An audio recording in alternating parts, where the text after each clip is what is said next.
Nagtatrabaho ka raw dito? Bakit at paano ka napunta sa office si Papa? Hindi ko alam. Silang nag-decide eh. Bakit bigla ka na lang nawala nun? Umalis ka sa tinitirhan mo. Hindi ka na rin pumasok sa school. Lahat nga ng mga kakilala mo, tinanong ko rin. Nagtago ka ba talaga, Yula? Hindi. Baka tumigil ka sa paghanap. Sino may sabing hinanap kita?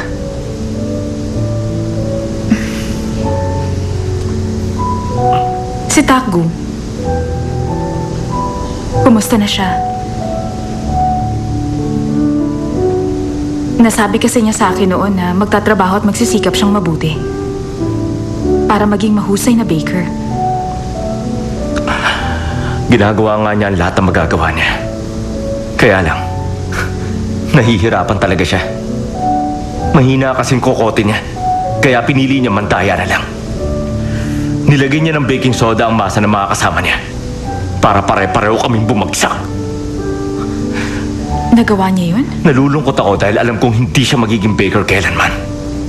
Pero natutuwa rin ako dahil hindi siya magtatagumpay. Sinasabi ng marami na special daw siya. Pero sa tingin ko, kahit na anong gawin niya, mananatili siyang basura. Kilala ko siya. Hindi niya magagawa ang mandaya. Masaya siya kapag nagbe-bake siya ng tinapay. Kaya imposibleng hindi magtagumpay si Takgu. Bakit ba ang laki ng tiwala mo sa kakayahan niya? Ano ba talagang meron si Takgu?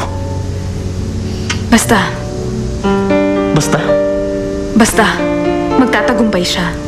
Dahil hindi siya papayag na may humahadlang sa pangarap niya. May mga bagay na hindi nagbabago. Magbago man ang itsura ni Takgu, alam ko na kailanman hindi magbabagong gusto ng puso niya. tama ka. May mga bagay nga na hindi nagbabago, Yula. May mga taong nananatiling matigas.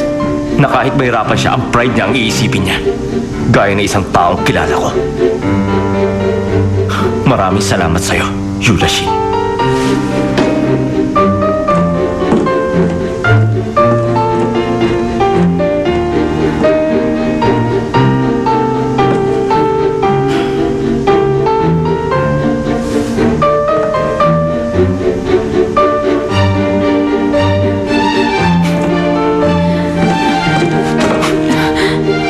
Alis ulit ang hindi nagpapaalam sa akin. Hindi ka na rin pwedeng magtago. At ang relasyon natin, hindi mo pwedeng tapusin. Naintindihan mo? Bakit? Bakit hindi kita pwedeng iwanan? Basta.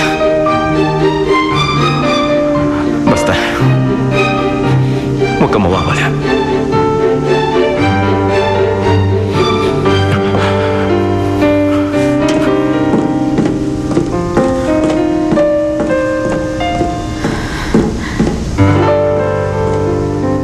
Mahal